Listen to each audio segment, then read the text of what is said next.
Suatu hari Nabi lagi boncengan sama seorang anak kecil. Lagi naik motor, merek motornya tuh kuda. Jadi lagi naik motor berdua sama seorang anak kecil. Kalau nggak salah anak kecil itu masih SD lah usianya. Nabi jalan berdua, terus Nabi bilang kepada anak kecil ini, "Ya gulam, wahai anak atau wahai anakku. Ya gulam, ihfazillah yahfazka. Wahai anakku, jagalah Allah, Allah akan jaga kamu. Ihfazillah tajidhu tujahak. Jagalah Allah, maka Allah akan menyertaimu. Wa'lam annan nas law ijtama'u ala ayyadurruk la yadurruka illa bima kataballahu alaik." Ketahuilah, manusia itu kalau berkumpul pengen nyusahin kamu, mereka nggak bisa nyusahin kamu kecuali dengan seizin Allah atas kamu. Dan kalau semua manusia berkumpul pengen menolong kamu, mereka nggak akan bisa nolongin kamu kecuali dengan seizin Allah bagimu. Rufi'atil aqlam wa juffatis suhuf. Pena telah diangkat dan kertas telah mengering. Ini adalah nasihat obrolan yang disampaikan Nabi ketika lagi boncengan sama seorang anak kecil. Yang kelak anak kecil itu akan jadi salah satu di antara ulama paling fenomenal dalam sejarah Islam. Siapa nama anak kecil ini? Ibnu Abbas. Nama anak kecil ini Abdullah bin Abbas. Yang digelar dengan nama, jadi nama kerennya tuh Ibnu Abbas aka Hibrul Ummah. Jadi kalau nyari akun sosmednya bukan Ibnu Abbas, akun sosmednya itu Hibrul Ummah, @Hibrul Ummah. Followersnya udah banyak tuh. Coba cari, googling atau YouTube, cari Abdullah Ibnu Abbas. Nabi ketika lagi boncengan sama Abdullah Ibnu Abbas, Nabi ngasih nasihat bukan, "Nak, banyak baca buku ya," bukan. "Nak, misalnya jangan sakitin orang tua ya," bukan. "Nak, rajin kerja ya biar kamu sukses," bukan. "Nak, ini dan seterusnya," enggak. Nasihatnya cuma satu hal, jaga Allah, Allah akan jaga kamu. Jadi bisa dibilang Nabi itu nggak ngasih nasihat panjang, nasihatnya itu sedikit, pendek tuh, singkat. Tapi nasihat yang singkat ini kalau kita mau menjabarkan bisa berjilid-jilid buku. Nasihat yang merangkum semua kebaikan. Kita pengen apa aja, ini intinya nih. Pengen sekolahnya berprestasi, ini intinya. Pengen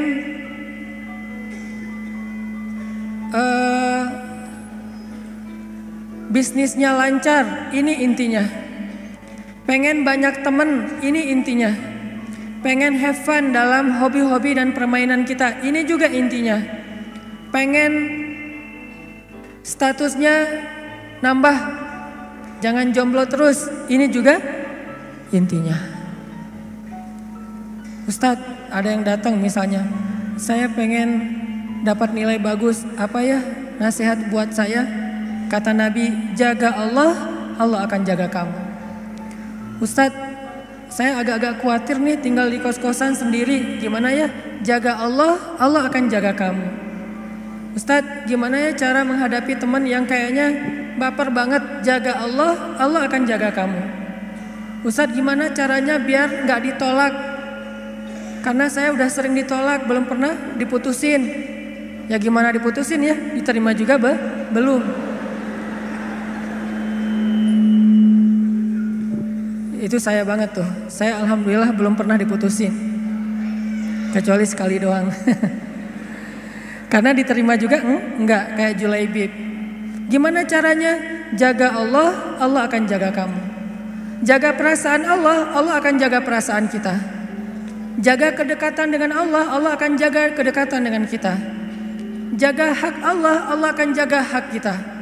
Jaga panggilan Allah, Allah akan jaga panggilan kita. Ihfazillah yahfazka.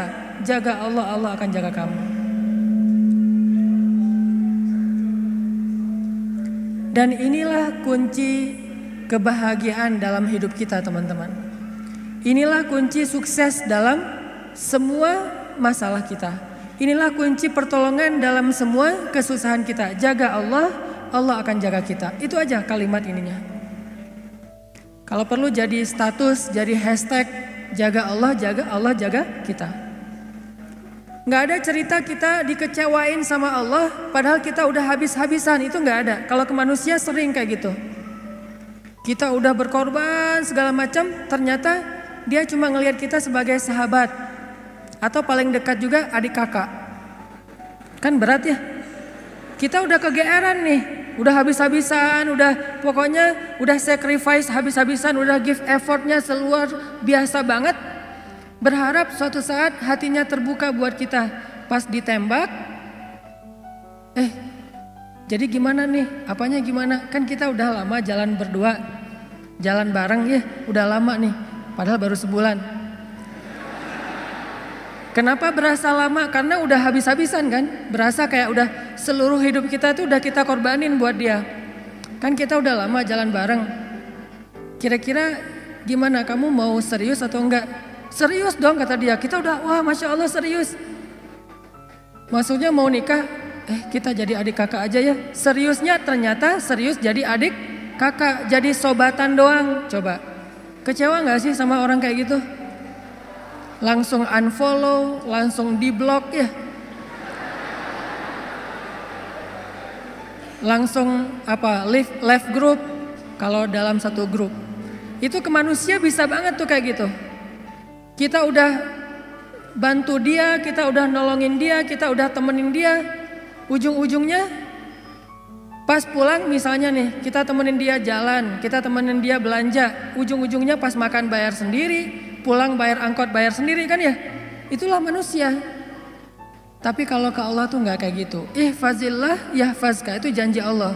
Maksudnya kamu kalau baik-baikan sama Allah, sama aku nih kata Allah, aku pasti lebih baik lagi sama kamu. Gak mungkin sebaliknya. Gak ada cerita Allah ngecewain hambanya tuh gak ada. Rugi saya udah sholat, ternyata hasilnya gini doang. Rugi saya udah jujur, ternyata gini doang. Rugi saya udah jadi berusaha dekat sama Allah, berdoa sama Allah dan seterusnya. Rugi udah tahajud, gak ada. Satu-satunya berbuat baik yang gak mungkin dibalas dengan keburukan, cuman berbuat baik dalam hal mendekat kepada Allah Subhanahu wa Ta'ala. Kalau berbuat baik kepada manusia dibalas yang buruk, itu mungkin banget. Bukan karena dia jahat, tapi karena dia manusia. Dia punya banyak kekurangan dan keterbatasan. Sedangkan ke Allah gak bakalan. Yang ada kita berbuat baik kepada Allah sekali, Allah berbuat baik kepada kita 10 kali. Itu paling minimal, gak pernah kurang dari 10 kali. Kita jalan mendekat ke Allah, misalnya sejengkal, Allah mendekat kepada kita berapa? Sehasta. Kita mendekat kepada Allah sehasta, Allah mendekat kepada kita sedepa. Kita jalan kepada Allah dengan cara mendekat ke Allah dengan cara berjalan, Allah mendekat kepada kita dalam keadaan berlari. Itu yang terjadi. Ibaratnya kita telepon Allah sekali, Allah telepon kita 10 kali. Gak ada cerita kita ngejapri Allah terus diantepin contreng 2 tapi masih abu, gak kebaca. Itu gak ada. Sebel gak sih? Gregetan gak sih kalau kita ngejapri teman kita? Teman dalam tanda petik ya, teman spesial. Kita ngejapri dia nih, padahal dia udah last scene-nya tuh berkali-kali tuh. Bahkan bukan cuma last scene, dia lagi online, kita Pantengin gitu, oh lagi online, mudah-mudahan kebaca nih WA saya. Online-nya lama, berarti dia lagi chat sama yang lain. Pas udah online lama, tiba-tiba lasin, berarti dia udah offline lagi, tapi WA kita belum kebaca. Itu biasa banget tuh ke orang kayak gitu. Kita posting sesuatu, terus kita tag ke dia, kita mention ke dia, kita periksa likersnya satu-satu ya, karena likersnya nggak banyak sih. Kita periksa nih, oh ada 10 like, ternyata dia nggak ada di situ. Berat banget kan? Begitu dia posting, kita jadi first liker.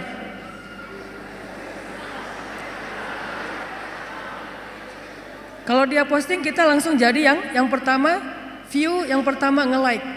Seolah-olah hidup kita tuh nggak ada kerjaan lain kecuali mantengin kegiatan dia. WA-nya, Instagram-nya, Facebook-nya, Twitter-nya, pokoknya kita aktif banget. Tapi tidak ada respon dari dia. Biasa dibilang bertepuk sebelah tangan. Itu paling menggenaskan menurut saya. Itu baper banget. Apakah kita pernah kayak gitu sama Allah? Gak bakalan. Yang ada sebaliknya, kita berbuat sesuatu yang mengecewakan Allah, Allah tetap aja buat baik buat kita, tetap aja mendekat kepada kita, tetap aja tiap malam Allah datang manggil kita. Bayangin, setiap malam tuh Allah miss call kita loh, tapi kita reject. Allah yang miss call kita. Kita nggak pernah miss call Allah. Karena setiap kali kita telepon Allah pasti diangkat. Setiap kali kita nge-WA Allah pasti Allah langsung typing, bukan cuma read. Daripada read tapi nggak dibalas juga kan sama aja sakitnya dengan nggak di-read ya. Ini begitu read biru langsung typing, langsung dibalas sama Allah. Wa idza sa'alaka ibadi anni fa inni qarib. Kalau hambaku bertanya kepadamu tentang aku, maka katakanlah sesungguhnya aku sangat dekat. Arti sangat dekat, nggak ada cerita sinyalnya lost sinyal. Nggak ada cerita lagi offline, jadi cuma centrang satu. Nggak ada cerita lagi sibuk sehingga pas kita telepon dialihkan ke voice call misalnya. Atau voice message. Ketika kita hubungi Allah, Allah nge-reject, itu nggak ada. Inni qarib, ditambah lagi ujibu da'watad da'i idza da'an. Aku pasti akan menjawab japri-japrian dari hambaku kalau mereka menjapri aku. Aku juga bakalan angkat telepon dari hambaku kalau mereka telepon aku. Nggak ada cerita aku akan mereject, nggak ada. Ujibu dalam bahasa sosial media, Allah pasti akan membalas japrian kita. Ujibu dalam bahasa telepon, Allah pasti akan angkat telepon kita. Mustahil Allah nggak ngangkat telepon kita. Kenapa ya telepon saya ditolak aja sama Allah? Kayaknya Allah lagi sibuk sama hambanya yang lain. Memang Allah sibuk, tapi Allah tidak pernah kewalahan. Kulla yaumin huwa fi sya'n. Setiap hari Allah sibuk, tetapi Allah tidak pernah kewalahan. La ta'khudhuhu sinatun wala naum. Allah tidak pernah lelah, tidak pernah mengantuk, tidak pernah tidur. Walaupun kulla yaumin huwa fi sya'n. Setiap hari Allah sibuk. Yang terjadi justru teman-teman, Allah nelpon kita, Allah manggil kita, Allah nge-miss call kita, tapi kita yang mereject. Dan hebatnya Allah gak pernah pundung loh. Direject lagi, Allah gak pernah, udah males juga nelpon dia, direject terus, gak pernah kayak gitu. Sehari Allah nelpon kita 5 kali, dan sehari 5 kali kita nge-reject panggilan Allah. Apakah Allah pundung? Besok dipanggil lagi, lusa dipanggil lagi. Dan bukan cuma di-reject, kita nge-reject panggilan Allah kadang-kadang sambil ngegerutu gitu. Duh, azan lagi, Kalau bahasa telepon, kok nelpon terus sih, udah di-reject masih nelpon aja. Masih mending nge-rejectnya pakai message gitu. Nge-reject misalnya lagi nyetir, lagi meeting gitu ya. Ini nge-reject tanpa alasan, reject aja pokoknya. Apakah Allah kemudian berputus asa? Enggak. Gak cukup 5 kali Allah nelpon kita, malamnya Allah ngejapri kita. Sepertiga malam Allah selalu turun ke langit dunia. Kemudian Allah bertanya kepada hamba-hambanya, hal min taib, adakah di antara hambaku yang mau bertaubat sehingga aku terima taubatnya? Hal min mustaghfir, adakah di antara hambaku yang mau meminta ampun sehingga aku ampuni dosa-dosanya? Hal min dhi hajah, adakah di antara hamba-hambaku yang punya masalah sehingga aku tolong dari masalahnya? Allah japri kita setiap malam teman-teman, setiap malam. Apakah kita mengangkat atau membuka japrian Allah? Enggak, kita tidur. Allah japri, kita tidur. Pas kita bangun Allah telepon, kita reject. Dan itu terjadi bukan sekali 2 kali, sehari 2 hari teman-teman, bertahun-tahun kayak gitu. Dari sejak umur kita 12 tahun sampai umur kita sekian belas atau lebih 20 tahun, ternyata kita terus nge-reject dan tidak menghiraukan panggilan Allah Subhanahu wa taala. Tapi Allah masih manggil kita, ya ibadi, wahai hambaku, ditelepon lagi, ditelepon lagi, ditelepon lagi, nggak pernah berhenti. Sampai akhirnya setelah belasan tahun, puluhan tahun kita nge-reject panggilan Allah, sekali-kalinya kita angkat, Allah senang banget coba. Begitu kita angkat panggilan Allah, hayya 'alas shalah,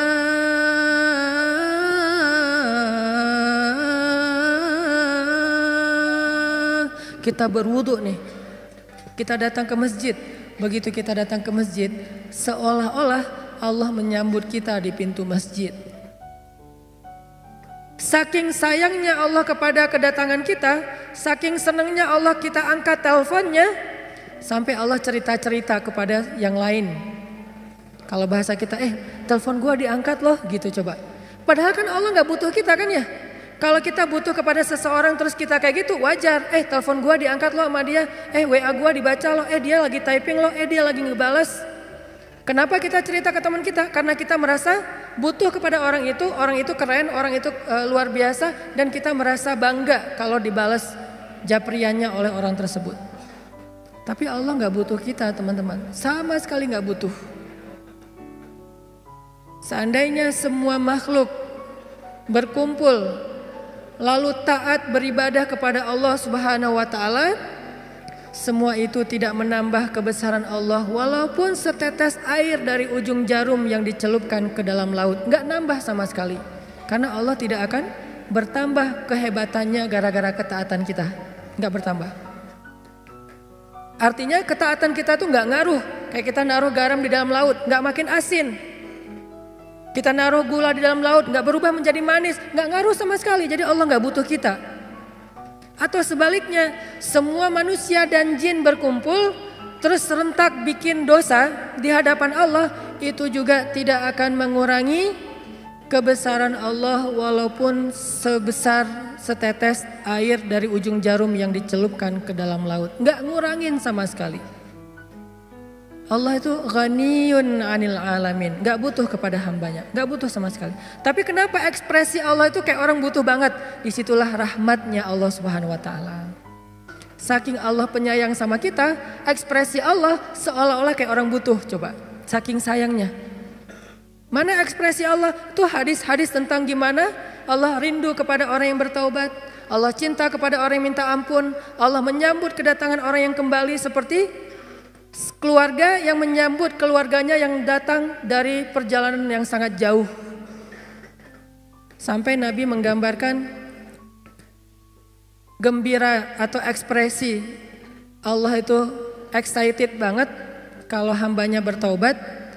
Nabi menganalogikan gimana teman-teman? Kayak seorang laki-laki yang lagi musafir nih. Dia naik onta di tengah padang pasir. Di ontanya itu dia taruh bekal, ada makanan, ada air, ada segala macam, ada baju hangat. Naik onta nih, jalan ke tengah padang pasir. Di tengah padang pasir lagi istirahat, gak sengaja ketiduran, ontanya hilang. Pergi aja tuh onta. Begitu dia sadar, dia udah gak memiliki kendaraan lagi. Ontanya udah pergi, terus bekal-bekalnya dibawa sama onta, tinggallah dia sebatang kara di tengah padang pasir, gak tahu harus kemana. Dia lari-lari kayak Siti Hajar, mondar-mandir nyari ontanya gak nemu, sampai akhirnya dia kelelahan. Ketika dia udah kelelahan, seharian mengejar-ngejar onta dan udah dehidrasi, kehabisan cairan, akhirnya dia pun tertidur antara tidur atau pingsan gitu karena saking lelahnya dan dehidrasi. Begitu dia sadar, dia melihat ontanya ada di sebelahnya tiba-tiba. Dan ketika dia ngelihat ontanya ada di sebelahnya dengan bekalnya yang masih utuh, akhirnya saking bahagianya orang tersebut, dia pun berteriak mengatakan, Allah, anta abdi wa ana rabbuk. Ya Allah, engkaulah hambaku dan aku Tuhanmu. Saking senangnya orang ini sampai dia ngomongnya kebalik. Ya Allah, engkaulah hambaku dan akulah Tuhanmu. Pengennya ya Allah, engkaulah Tuhanku, akulah hambamu. Tapi jadi kebalik. Saking senangnya, kata Nabi, sesungguhnya Allah lebih senang lagi daripada orang itu terhadap hamba-hambanya yang datang kembali kepada Allah Subhanahu wa ta'ala setelah sekian lama pergi menjauh dari Allah. Kenapa ekspresi Allah gitu-gitu banget coba? Karena Allah sayang sama kita. Saya menerjemahkannya dengan ekspresi. Memangnya Allah punya ekspresi? Itu hadisnya banyak. Allah tersenyum dengan istighfar hambanya. Memangnya Allah tersenyum? Ya, cuman laisa kamitslihi syai'. Jangan membayangkan senyumnya Allah itu kayak kita, tapi Allah tersenyum. Jelas hadisnya. Hadis bab apa? Bab dalam doa safar. Makanya kalau kita baca hadis itu jangan cuma satu angle, lihat angle-angle yang lain. Banyak banget hadis. Yang dihafal Imam Bukhari aja ada 300.000 hadis. Dan yang kita baca dari dulu hadisnya innamal a'malu binniyat. Padahal jumlah hadis itu yang dihafal Imam Bukhari aja ada 300.000 hadis. Yang dihafal oleh Imam Ahmad 1.000.000 hadis. Ahmad bin Hambal menghafal 1.000.000 hadis. Beda-beda tipis lah sama kita ya. Kita hafalnya 1 hadis. Imam Ahmad 1.000.000. Beda 0 doang. Ternyata ada juga hadis tentang Allah tersenyum. Cuman babnya di dalam kitab hadis itu bab doa dalam perjalanan. Tapi redaksinya Allah tersenyum. Gimana ceritanya? Ali itu pernah lagi naik mobil. Mereknya Onta. Ali naik mobil nih. Ketika dia naik ke atas mobil, dia baca bismillah. Ketika sudah duduk dengan nyaman, udah pakai sabuk pengaman. Kalau bahasa hadisnya istawa, sudah nyaman berarti udah mantap nih, udah pakai sabuk pengaman, baca doa safar. Subhanallazi sakhkhara lana hadza dan seterusnya. Setelah kendaraannya mulai jalan dikit, dia baca doa istighfar. Ya Allah, saya menzalimi diri saya sendiri. Tapi tidak ada yang bisa mengampuni dosa saya selain Engkau ya Allah. Maka ampunilah saya. Zalamtu nafsi fa innahu la yaghfirudz dzunuba illa anta. Faghfirli warhamni innaka antal ghafurur rahim. Ya Allah, saya tuh banyak dosa. Ini lagi dalam perjalanan nih. Bismillahirrahmanirrahim. Subhanalladzi sakhkhara lana hadza. Terus, ya Allah, saya itu hamba yang banyak dosa ya Allah. Tapi gak ada yang bisa mengampuni dosa sebanyak itu selain Engkau. Maka ampunilah saya ya Allah. Sayangilah saya. Engkaulah yang maha pengampun lagi maha penyayang. Setelah Ali baca doa ini, Ali tersenyum. Senyumnya lebar. Ditanya sama drivernya Ali. Jadi dia pakai super pribadi gitu. Gak tahu online atau yang dia bayar. Nah, si drivernya nanya sama Ali. Ya Abul Hasan, kenapa engkau tersenyum? Kata Ali, dulu saya pernah menanyakan hal yang sama ketika saya lagi nyetirin Nabi Muhammad SAW. Lagi jadi drivernya Nabi. Waktu itu Nabi naik ke atas kendaraannya, baca bismillah, baca doa safar, kemudian membaca kalimat istighfar yang sama dengan apa yang Ali baca. Setelah itu Nabi tersenyum. Saya pun bertanya, ya Rasulullah, kenapa Rasul tersenyum? Maka Nabi menjawab, aku tersenyum karena Allah tersenyum. Kenapa Allah tersenyum? Allah sayang, cinta, senang, excited banget dengan istighfar hambanya.